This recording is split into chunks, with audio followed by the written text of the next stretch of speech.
There is a silence that exists only in the deep. It is heavier than the silence of a forest or a desert because it has weight. It presses against you, a cool, dark embrace that slows your heart rate and suspends gravity. Imagine that the ground beneath your feet simply dissolves. You are no longer held down by the earth. You are buoyed up by the water. You are drifting, weightless, into a blue void that stretches back hundreds of millions of years. We are going to a place where the continents were unrecognizable, where the water was warm and green, and where true monsters ruled the gloom. Before we take our first breath of this ancient ocean, please take a moment to support the channel. If you find peace in these deep dives into history, please like this video and subscribe. It helps us keep the current flowing. I am also curious, where are you drifting off from tonight? Is it raining where you are, or is the sky clear? Let me know in the comments below. Now, let's submerge. Find a comfortable position. Unclench your jaw, let your shoulders drop away from your ears, and close your eyes. Take a deep, slow breath in, filling your lungs with air, and exhale slowly, imagining that with every breath out, you are sinking deeper and deeper into a calm, blue peace. We are traveling back 360 million years. We are entering the Devonian period, often called the Age of Fish. The water here is not the crystal clear blue of a modern swimming pool. It is rich, nutrient-dense, and tinged with a deep emerald green. Sunlight filters down from the surface in shimmering curtains, dancing on the suspended particles like gold dust. The ocean floor is a garden of alien shapes. There are no coral reefs as you know them yet. Instead, there are vast forests of sea lilies, crinoids, that look like flowers made of stone, waving their feathery arms in the gentle current.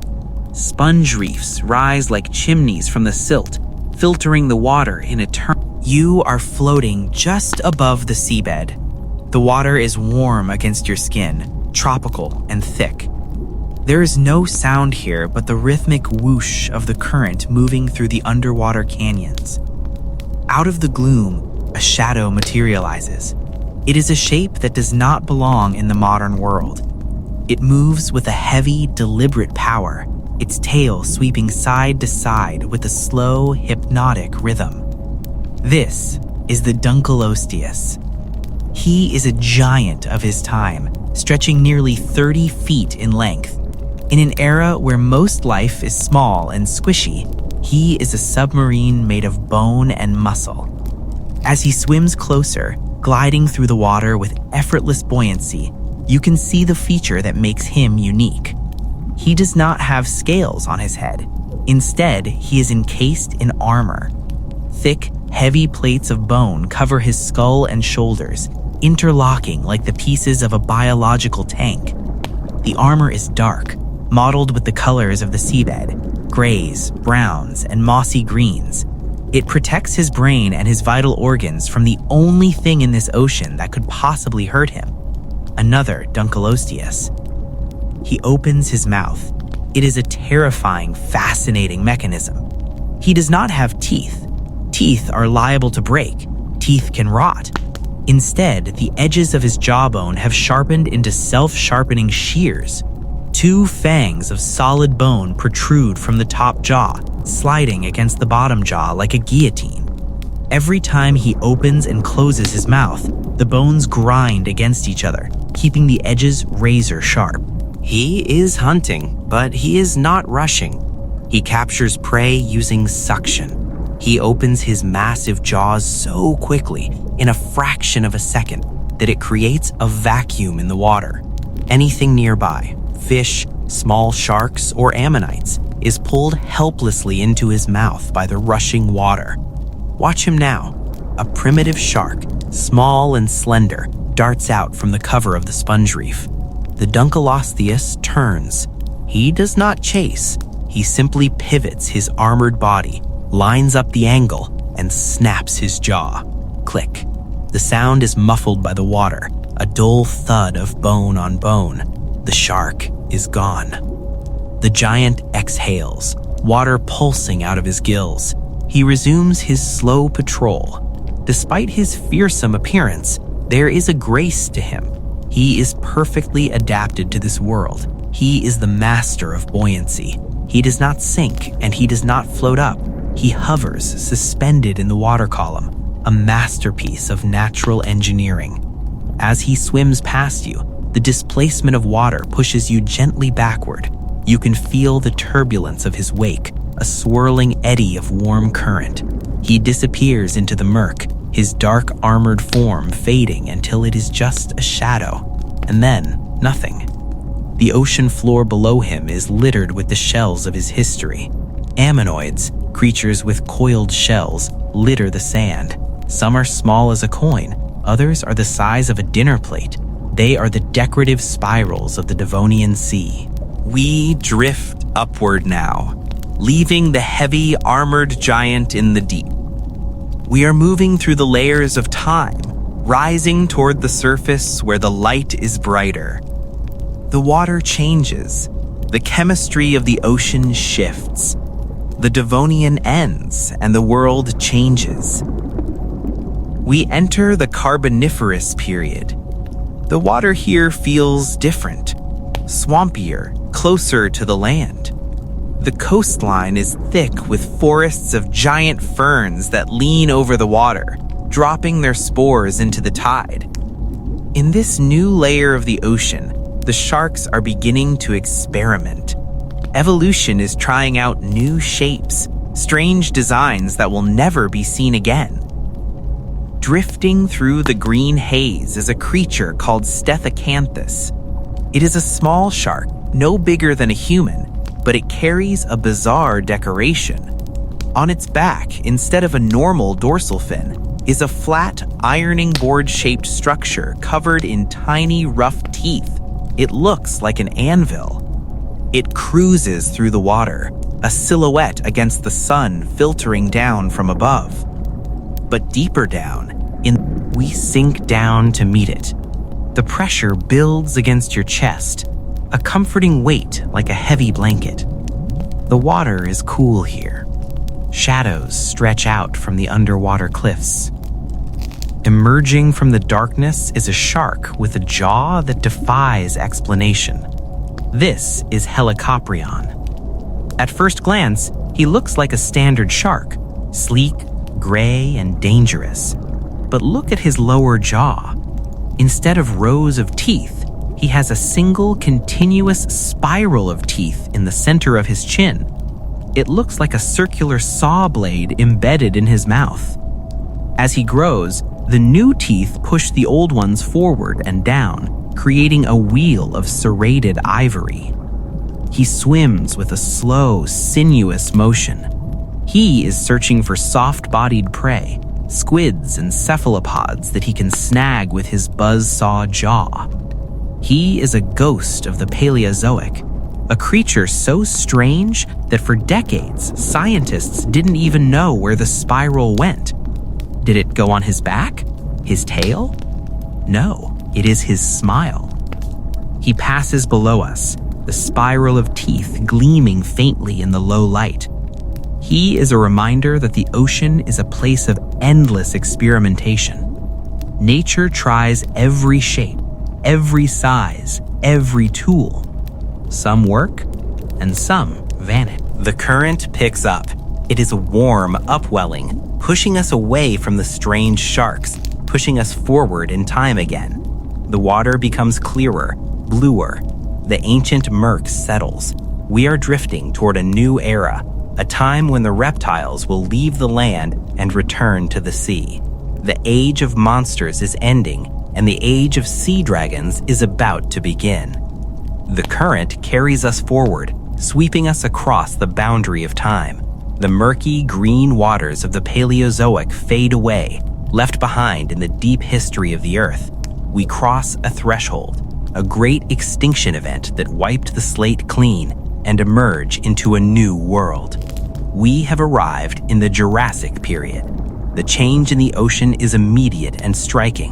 The water here is a brilliant, piercing sapphire blue. It is clearer, brighter, and filled with a new kind of energy.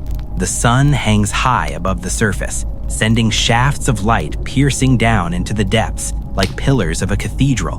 Dust motes and tiny plankton dance in these beams, turning the upper ocean into a glittering expanse. In this era, the reptiles have left the land and returned to the sea. Evolution has sculpted them, smoothing out their legs into paddles and streamlining their tails. Suddenly, a shape cuts through the water column. It moves with a speed that blurs the eye. It is not a fish, and it is not a shark. It is an... At first glance, it looks remarkably like a dolphin from the modern age. It has the same sleek, torpedo-shaped body, the same dorsal fin on its back, and the same long, beak-like snout. But this is a case of nature finding the perfect shape for moving through water. This is a reptile. It breathes air. It has bones that remember walking on land. It is joined by another, and then another. A pod of Ichthyosaurs is patrolling the open blue. They move in perfect synchronization, a ballet of biology. They do not swim with the side-to-side motion of a shark. They power themselves with their vertical tail flukes, cutting through the resistance of the water with effortless grace. Look closely at the face of the nearest one as it glides past you. The most striking feature is the eye. It is enormous, the size of a dinner plate. It is the largest eye relative to body size of any animal in history. A ring of bone inside the eyeball protects it from the crushing pressure of the deep. These eyes are designed for the dark, allowing them to dive hundreds of meters down into the twilight zone to hunt squid, seeing clearly where others see only blackness. The pod angles upward. They are heading for the ceiling of their world. They break the surface tension.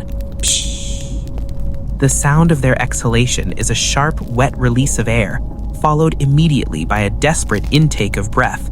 For a brief second, they feel the warmth of the Jurassic sun on their wet skin, and then they dip back down, disappearing beneath the waves with a splash that leaves a trail of silver bubbles rising behind them. They are the speed demons of this epic, the masters of the fast lane, but they share this ocean with creatures that operate on a completely different scale of time and size. We let the Ichthyosaurs speed away into the distance. We drift deeper, letting our buoyancy decrease, sinking slowly toward the nutrient-rich currents of the mid-ocean. The water here is thick with life, microscopic plankton that clouds the visibility, turning the blue water into a nutritious soup. From the haze, a wall of gray emerges. It is not a rock formation. It is a fish. But it is a fish of impossible proportions. This is Leedzichthys, the problematic beast. It is the largest bony fish to ever live, growing to lengths of over 50 feet, comparable to a modern whale shark or a sperm whale. It is so large that it takes a full minute to swim past you. Despite its size, it is a gentle giant. It has no teeth. It does not hunt. It grazes. Watch as it opens its mouth. The jaw unhinges, creating a cavernous opening that is wider than a man is tall. It swims slowly forward, gulping in thousands of gallons of water. Inside that massive mouth, specialized gill rakers act like a sieve. They filter out the tiny shrimp, krill, and plankton, trapping them while the water flows out through the gills. The sound of its feeding is a low, rushing roar, like a river flowing underground. It is a rhythmic, peaceful sound. Whoosh, glug, whoosh, glug. The giant moves with a slow, lethargic power. Its tail, a massive vertical rudder, sways back and forth in slow motion. It is in no hurry. It has no real predators when it is full grown. It is simply a floating island of life. Its skin is patterned with light spots on a dark gray background, dappled like the light filter. As it passes, you notice that it is its own ecosystem. Small scavenger fish swim alongside it, picking parasites off its skin. It tolerates them. It lives a life of slow, constant consumption, a peaceful vacuum cleaner of the Jurassic seas. The lead Ichthys begins to dive. It angles its massive head down, its tail lifting slowly. It sinks into the darker, colder water, fading away like a ghost. The water settles behind it, the turbulence calming into stillness. We drift on. The current pushes us toward the continental shelf, where the deep ocean rises up to meet the land. The environment changes again. We are entering the shallow seas of the late Jurassic and early Cretaceous. The sandy bottom comes into view, rippled by the tides. Here, the water is bright turquoise, illuminated by the sun reflecting off the white sand. It is a coral reef, but not made of modern coral. It is built by rudist clams, strange cone-shaped mollusks that grow in massive clusters, forming towers and arches of calcium carbonate. Swimming among these ancient reefs are the spiral architects of the ocean. They are everywhere. They are the relatives of the squid and octopus, but they live inside beautiful coiled shells. Some are smooth and pearlescent, glowing with rainbow colors in the sunlight. Others are spiky and ribbed, armored against crabs and jaws. Watch one closely. It moves by jet propulsion, shooting a stream of water out of a small tube called a hyponome. It bobs through the water, its tentacles trailing behind it. Its large, intelligent eye watches you. It is a creature of buoyancy control. Inside its shell are chambers filled with gas. By regulating the amount of gas, it can rise or fall in the water column like a living submarine. A school of them moves together, a kaleidoscope of spinning shells. They are the butterflies of the sea, filling the reef with movement and color. They drift over the rudest clams, searching for plankton, unaware that they are being watched from the shadows of the kelp forest. Something long is hiding in the weeds, something with a neck that defies physics. The water ripples, disturbing the ammonites. A shadow stretches out, longer and longer, like a snake uncoiling from a basket. We are about to meet the inspiration for... The shadow in the kelp forest begins to separate itself from the swaying fronds. It is not a single solid mass, but a long trailing ribbon of flesh and bone. It looks at first like a giant serpent suspended in the green twilight, but as it emerges into the clearing of the rudest reef, the truth of its form is revealed.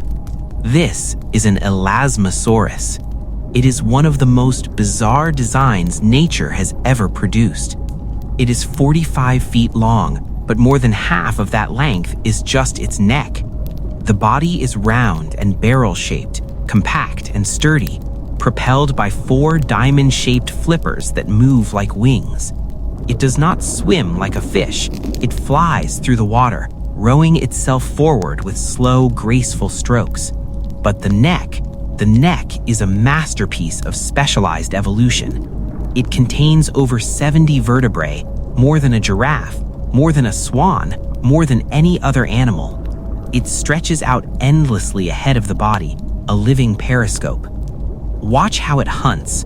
The Elasmosaurus hangs suspended in the water column, its heavy body hidden safely in the gloom of the deep weeds. But its head, small and fitted with interlocking needle-like teeth, travels far ahead. It snakes through the water, approaching the school of ammonites from below. Because the head is so small and so far from the splashing of the flippers, the prey does not even realize a predator is attached to it. The head darts left. Snap.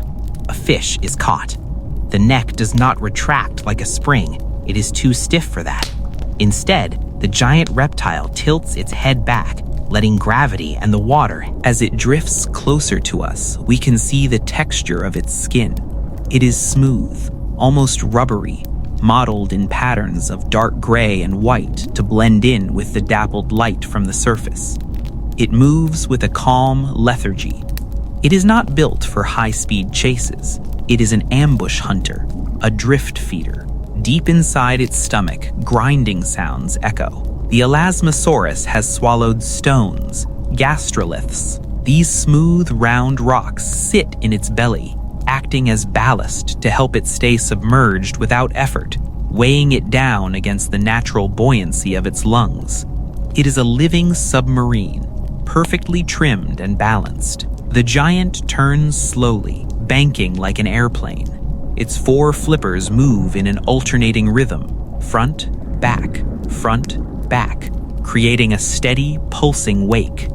It disappears back into the vertical forest of the kelp, its long tail trailing behind it like a ghost. We leave the coastal reefs behind now. The current pulls us outward, away from the safety of the shallows, and into the deep, open blue of the high ocean. The floor drops away. The water turns a darker, richer indigo. This is the pelagic zone, a place where there is nowhere to hide. In this vast expanse, size is the only defense. And here, in the early Cretaceous, there are rulers who value brute force over the elegance of a long neck. A vibration travels through the water. It is a deep, thrumming pulse that hits your chest. From the depths below, a shape rises. It is shaped like a teardrop, streamlined and terrifyingly efficient. This is a plesiosaur, specifically the Cretaceous. If the Elasmosaurus was a giraffe, this is a lion. It has abandoned the long neck entirely. Its head is enormous, nearly 9 feet long, making up a third of its total body length. It looks like a swimming skull. The jaws are lined with teeth the size of bananas, conical and crushing, similar to the T-Rex that walks on the land far away. The Cretaceous cruises near the surface. It breathes air, so it must surface to exhale. It breaches, a massive explosion of spray and foam, expelling stale air and dragging in a fresh lungful before slipping silently back beneath the waves. Despite its terrifying weaponry, it is calm right now. It is conserving energy. Its massive flippers, powerful enough to propel its 10-ton body at high speeds, are moving with just slight, lazy adjustments. It fixes its large, dark eye on a distant shadow, calculating, assessing. It is the apex predator of its time, the T-Rex of the ocean. But time, like the ocean currents, is always moving. The era of the pliosaurs begins to wane. The water temperature is rising. The chemistry of the ocean is shifting again. We drift forward, letting the millions of years slide by like water. We are entering the late Cretaceous. This is the climax of the dinosaur age, the high water mark for the prehistoric seas. The western interior seaway has flooded the center of North America. The water here is warm, shallow, and teeming with life. It is a tropical paradise, a sunken Serengeti. The sunlight hits the white sand bottom and reflects back up, turning the entire ocean into a glowing box of turquoise light. Floating in this warm bath are giants of a different kind. We see a shell, but it is not a small ammonite. It is huge, the size of a tractor tire. This is Parapuzosia, the giant ammonite. It drifts serenely, its tentacles trailing, a peaceful wanderer in a dangerous sea. And below it, patrolling the sandy floor, is a fish that looks like a bulldog. It is the Xiphactinus. It is 20 feet long, with a lower jaw that juts out like a sprung trap. It is ugly, fast, and constantly angry. It swims with a jerky, nervous energy, its silver scales flashing. It is a fish that creates panic wherever it goes, swallowing prey whole. But even the Xiphactinus checks its surroundings nervously. It knows that in this, the water grows quiet. The schools of fish scatter, diving into the sand or darting into the protection of the coral. The Xiphactinus turns sharply and flees. The stage is empty. The turquoise light shimmers on the empty sand. And then the silence is broken by the slow, rhythmic sweep of a tail that is powerful enough to generate currents of its own. The king has arrived. The creature that emerges from the azure haze is not a fish, nor is it a dinosaur. It is a lizard, ancient and colossal, the ultimate realization of the reptile design. This is Mosasaurus hoffmanni. He moves with a terrifying serpentine elegance. Unlike the stiff, torpedo-shaped bodies of the Ichthyosaurs or the plesiosaurs, the mosasaur is flexible. His body, nearly 60 feet in length, undulates in slow, S-shaped waves. He swims the way a snake moves through grass, but on a scale that dwarfs the imagination.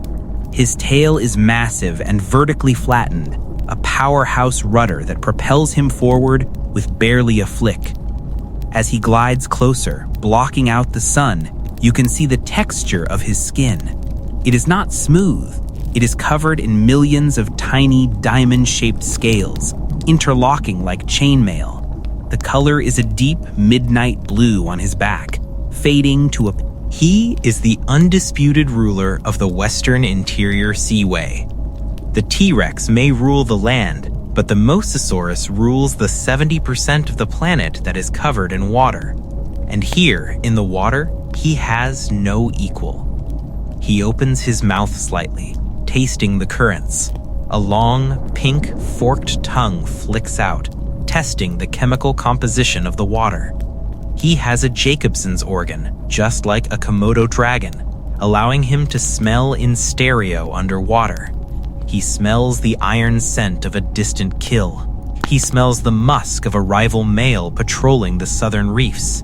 He smells the fear of the smaller creatures hiding in the silt. Inside that massive jaw, which is large enough to swallow a human whole without chewing, lies a nightmare of engineering.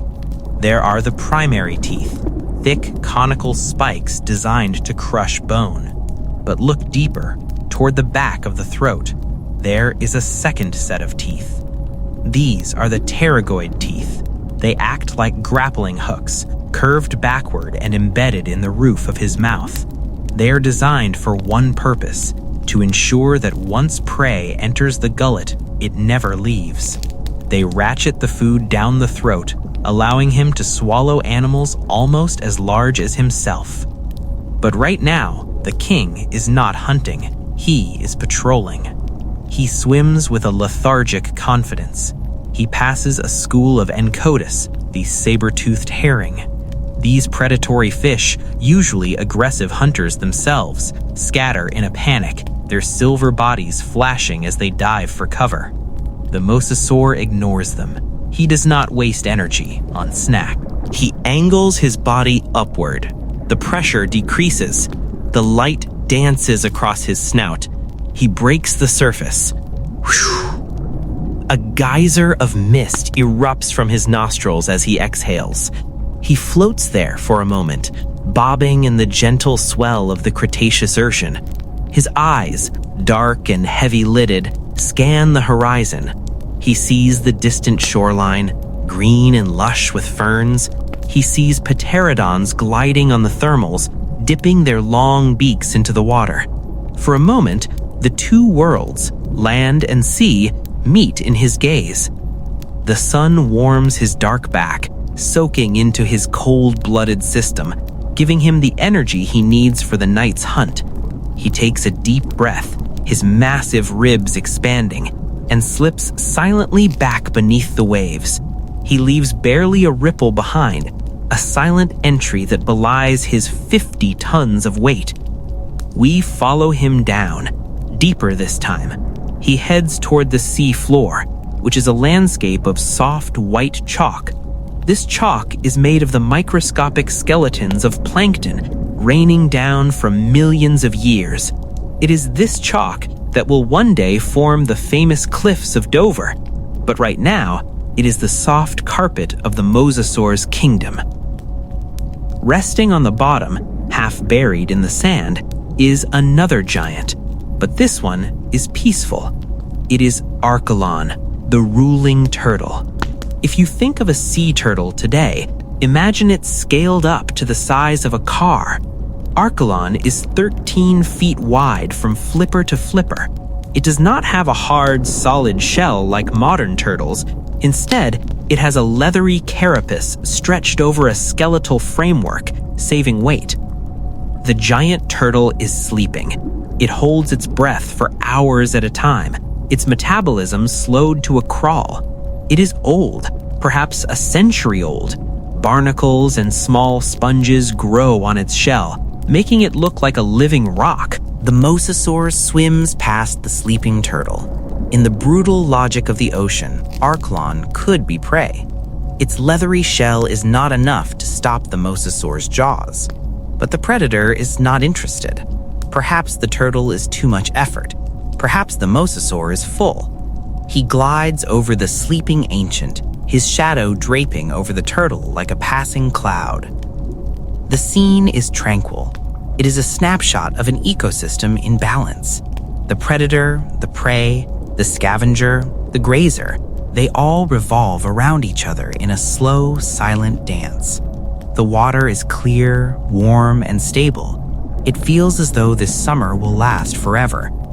As the Mosasaur disappears into the indigo gloom of the deep trench, we stay with the Archelon. The turtle wakes slowly. It uses its massive front flippers to push off the bottom, creating a cloud of white dust. It begins the long, slow ascent to the surface for air. It swims past giant clams, Ichthyosaurs, that lie open on the reef, as big as bathtubs, filtering the water. Small fish dart in and out of the clam's massive shells, finding safety in the jaws of a mollusk. The ocean feels eternal. There is no sign of the end. The currents are predictable. The seasons are mild. The giants of the deep have conquered every corner of the globe. But the connection between the land and the sea is tighter than they know. The health of the ocean depends on the health of the sky. And far above the waves, the same sky that the T-Rex watched is beginning to darken. The chemistry of the water is about to change. We drift in the current, suspended in this golden age of marine life. The water is a perfect 80 degrees. The sunlight is strong. But as we look up toward the shimmering surface, the light begins to change. The blue is tinting toward a strange metallic gray. The vibrations in the water are shifting. The silence of the deep is about to be broken by a sound that will travel through the liquid medium of the ocean to the other side of the world. The long summer is ending. The ocean is a bell. When it is struck, the sound does not vanish, it travels. It retains the energy, carrying it across thousands of miles of liquid darkness. The impact that ends the world happens far away, on the edge of the shallow sea. But underwater, distance is relative. The first sign is not a noise, but a pulse. A sudden, massive spike in pressure that hits the entire water column at once. It presses against the sides of the Mosasaurus, compressing his ribs. He thrashes, confused, his sensitive lateral line detecting a disturbance so vast it feels like the ocean itself is shuddering. Then, the sediment rises. The shockwave scours the sea floor. The white chalk, the sand, and the silts that have lain undisturbed for centuries are kicked up in an instant. The crystal clear turquoise water turns instantly opaque. It is a blizzard of... The world goes dark. Not the comforting darkness of the night, but a suffocating, heavy gloom.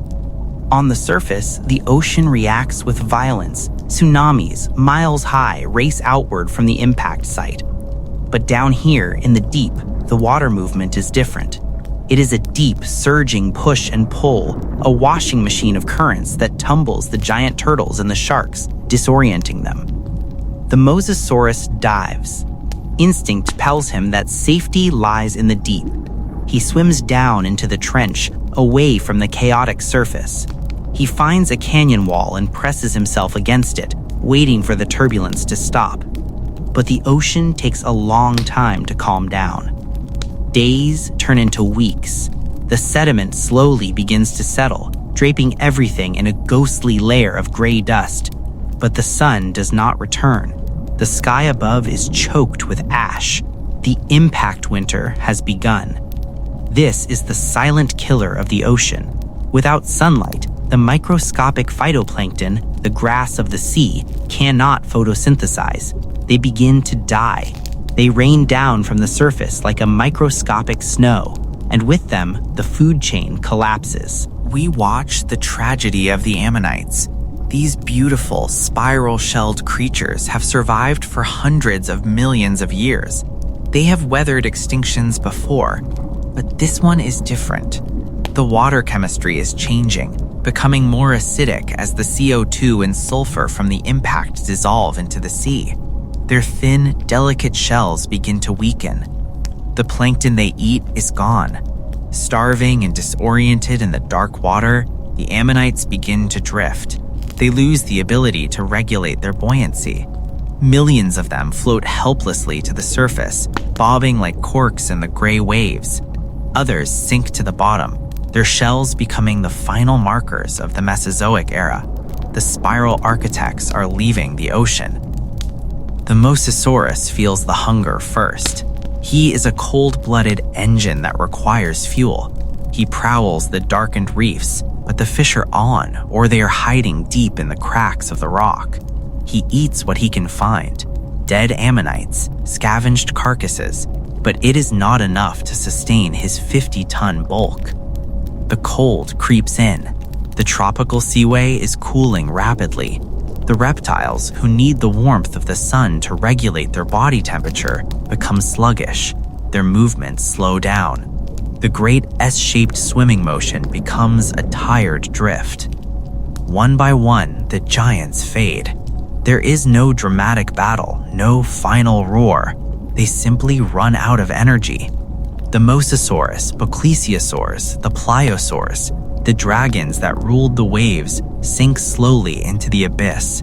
Their bodies settle on the soft, white chalk of the sea floor, to be covered by the slow, steady rain of set. Time accelerates. The dark winter lasts for years, then decades. But the ocean is resilient.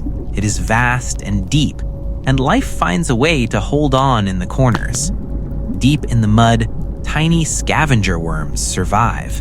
In the deep trenches, where life doesn't depend on the sun, the ecosystems carry on. And near the river mouths, small, adaptable fish and sharks endure. Eventually, the sky clears. The sun breaks through the clouds again. It warms the surface. The phytoplankton returns, blooming in massive clouds of green and gold. The zooplankton eats the green. The small fish eat the zooplankton. The machine of the ocean restarts. But the cast of characters has changed. The monsters are gone. The sea is empty of reptiles. It is a blank canvas, waiting for a new kind of giant to evolve. We move forward now, millions of years. The continents are drifting apart. We are in the Eocene epoch. The age of mammals has begun on land. But mammals are curious. Some of them, furry and four-legged, living on the edge of the Tethys Sea, begin to look at the water. They find food there. They start to swim. Evolution works its magic again. Over millions of years, legs become flippers. Nostrils moved from the tip of the snout to the top of the head. Fur disappears, replaced by thick blubber. We are drifting in a shallow, sunlit sea near what is now Egypt. The water is golden and calm. And here, gliding through the seagrass, is the result of this new experiment. It is Basilosaurus. The name means king lizard, but this is a mistake of history. This is no lizard, this is a whale. But it is not a whale like you know today. It looks more like a mythical sea serpent. It is incredibly long, 60 feet of winding, slender body. It has a small head filled with jagged teeth, a legacy of its wolf-like ancestors. It swims with an undulating motion, up and down, not side to side like a shark. It has tiny, almost comical hind legs, vestigial limbs that stick out from its flanks, useless for walking, just a memory of the time when its ancestors walked on the beach. The Basilosaurus is the new ruler of the shallows. It is an apex predator, hunting sharks and smaller whales. It moves with a mammalian intelligence. It has a complex brain. It communicates with clicks and whistles, sounds that echo through the water. The ocean is no longer silent. It is beginning to sing. The song of the whales has begun. a melody that will fill the deep for the next 40 million years. We watch this serpent whale glide through the mangrove roots, its long body twisting gracefully. It is a bridge between the land and the deep, a sign that the ocean will always produce giants. The void left by the Mosasaurus has been filled. But the Basilosaurus is a creature of the warmth. It thrives in the shallow tropical seas. It does not know that the Earth is cooling again. The poles are freezing. The ocean currents are changing, becoming colder and more turbulent. The time of the serpent whale is limited, but it is paving the way for the true leviathans that are yet to come. As the sun sets over this Eocene sea, casting long shadows over the water, we drift away from the shallows. We head toward the open ocean, where the water is deep and dark. We are moving toward the final chapter of our journey, toward the giants that share the world with us today, the survivors of the long, cold history of the deep. The timeline of the ocean is written in temperature. As we drift forward from the era of the serpent whales, the water begins to change against our skin. The bathwater warmth of the Eocene starts to fade. The poles of the planet are freezing over, locking fresh water into massive ice caps. This creates a global engine of currents. Cold, oxygen-rich water sinks at the poles and rushes along the ocean floor, churning up nutrients from the deep. We are entering the Miocene epoch. The ocean is no longer a stagnant tropical lagoon. It is dynamic, powerful, and colder. The water here is a deep, endless midnight blue, clear enough to see for hundreds of feet in every direction. Because of the nutrients, the ocean is exploding with life. Massive schools of krill stain the water pink. Feeding on them are the ancestors of modern baleen whales. They are smaller than the giants we know today, cetatheres, swimming in vast, nervous pods. They are nervous because this era is not the age of whales. It is a shape that triggers a primal instinct of fear in every living thing. It is the silhouette of a shark, but scaled up to a size that makes it difficult to comprehend. This is Otodus megalodon. He is 50 feet of muscle and cartilage, a submarine of pure predatory efficiency. He does not swim with the frantic, jerky movements of a smaller fish. He cruises. His massive tail, taller than a human, sweeps side to side with a slow, rhythmic beat. Swish, swish. It is a movement that displaces tons of water, creating a pressure wave that pushes smaller fish out of his path without him even noticing. His skin is not just gray, it is a complex countershading of slate blue on top and pale cream below, blurring his outline against the light and the dark. He is scarred. White lines crisscross his nose and flanks, a roadmap of battles with other sharks and the desperate thrashing of prey. He is the heaviest predator to ever live. He weighs as much as 50 great white sharks combined. But he is not a mindless eating machine. He is a sensory fortress.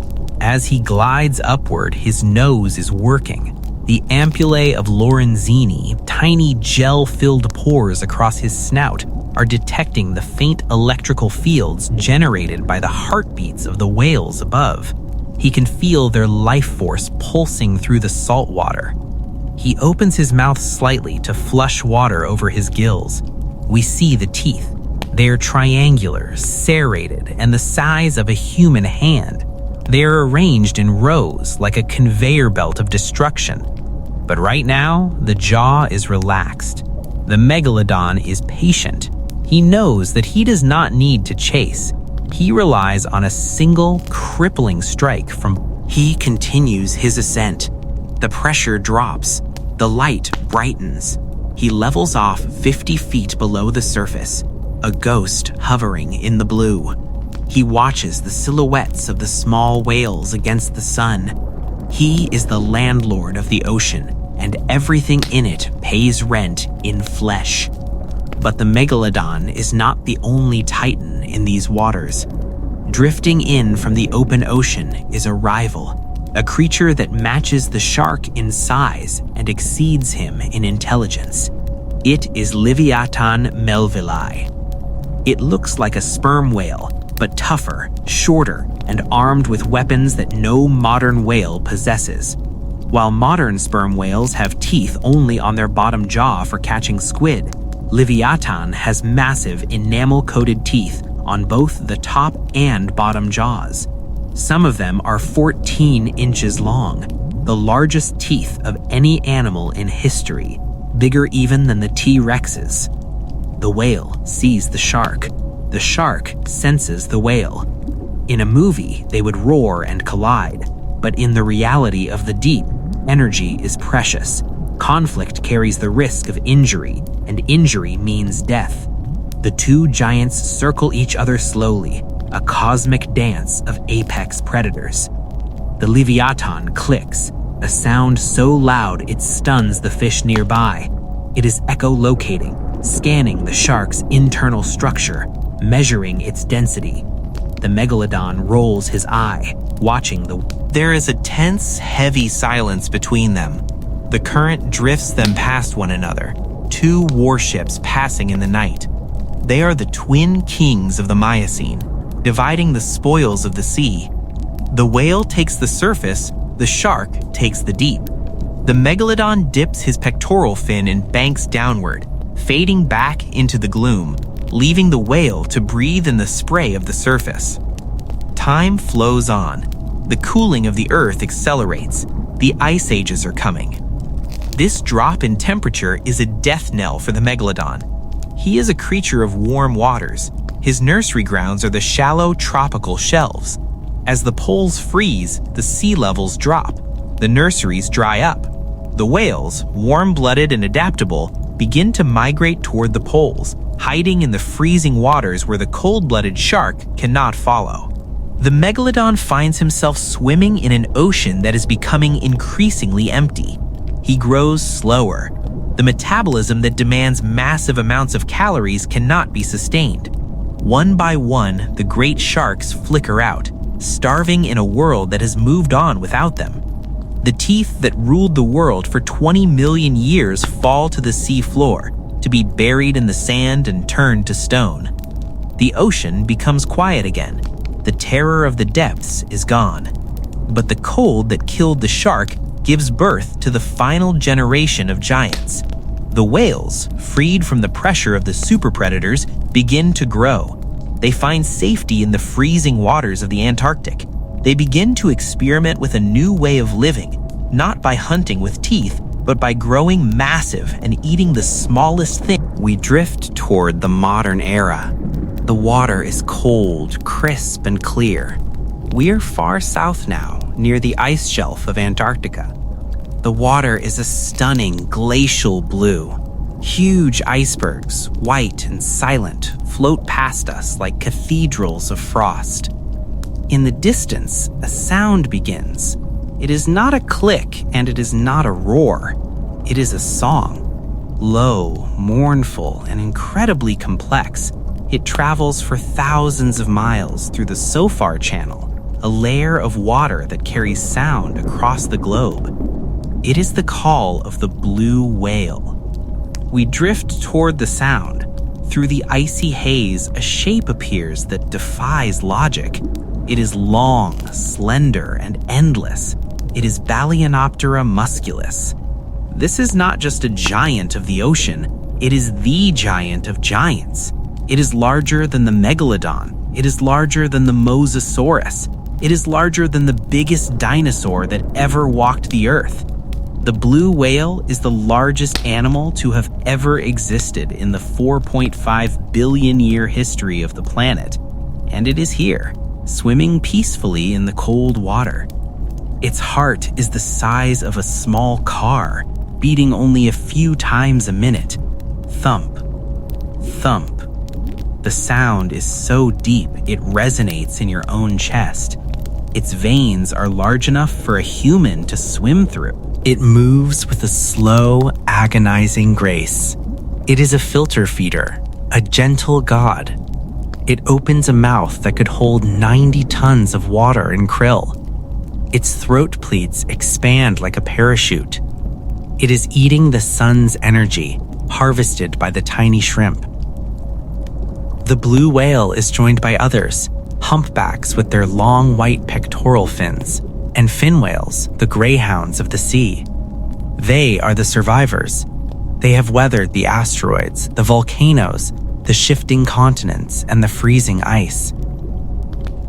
As we float alongside the blue whale, looking into its small, soulful eye, we feel a profound sense of calm. The violence of the prehistoric ocean is gone. The armor-plated fish, the sea dragons, and the megasharks are memories locked in the rocks. What remains is a world of quiet majesty. The whale exhales, a column of mist rising 30 feet into the freezing air. It takes a breath, arches its back, and slowly lifts its massive tail flukes. Water cascades off the trailing edges like a waterfall. With a silent, smooth motion, it slips beneath the surface, diving down into the dark, cold embrace of the deep, leaving us floating on the surface of a sleeping world. The wake of the blue whale fades, leaving the surface of the Southern Ocean perfectly flat. The mist from its breath dissipates into the cold air. But our journey is not quite finished. To find true rest, we must go to the place where the ocean keeps its deepest secrets. We must go where the sunlight cannot reach, to the quietest place on Earth. We begin to sink. Gravity takes hold, pulling us gently downward. We drift past the sparkling blue of the surface layer, watching the light dim. The turquoise fades to royal blue, then to a rich indigo, and finally to a deep, velvety violet. We are passing through the twilight zone. The water gets colder, pressing against us with a firm, comforting weight. We pass the depth where the whales hunt. We pass the depth where the giant squid wrestles in the dark. We go deeper, into the midnight zone. Here, the only light comes from the creatures themselves, tiny bioluminescent sparks that flash and fade like dying stars. Finally, the bottom comes into view. We land softly on the abyssal plain. It is a landscape of eternal stillness.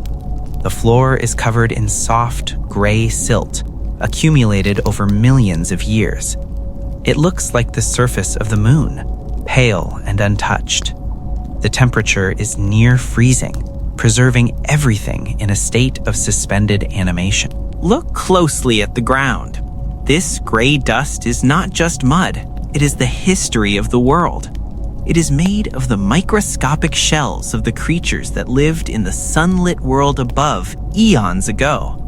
And buried beneath this soft layer are the giants we met on our journey. Deep under the sediment lie the petrified bones of the Dunkleosteus, the armored warrior of the Devonian. The spiral teeth of the helicoprion are locked in the rock here. The massive skull of the Mosasaurus rests in the dark, and the teeth of the megalodon are scattered like diamonds in the dust. They are all here. The monsters are not gone. They are simply sleeping. They have become part of the foundation of the earth. The violence of their lives has been washed away by the currents of time, leaving only peace. In this deep place, there is a phenomenon known as marine snow. It is a continuous, gentle shower of organic particles falling from the surface miles above. White flakes drift down endlessly in the darkness, settling on the sea floor. It is a snowfall that never ends, a silent blanket being pulled over the sleeping world. The water here is heavy. It wraps around you, shielding you from the noise and the chaos of the surface. There is no wind here, no storms, no changing seasons. You are safe here. You are just another drift of snow in the vast ocean. The pressure is not crushing. It is a hug. It holds you together. Let your mind drift back through the eras. Visualize the warm green seas of the Paleozoic, the bright blue reefs of the Jurassic, the golden shallow waters of the Cretaceous, and finally, the cool, clear ocean of today. All of them are connected by the same water. The water that flowed through the gills of the first fish is the same water that laps against the shores tonight. The ocean breathes, in and out. You breathe with it, in and out. The darkness is absolute now. It is a warm, soft darkness behind your eyelids. The giants of the deep have finished their watch. They have swum their miles, fought their battles, and now they rest. And so can you. The current slows to a stop. The marine snow settles. The silence is perfect. Drift in the void. Float in the history.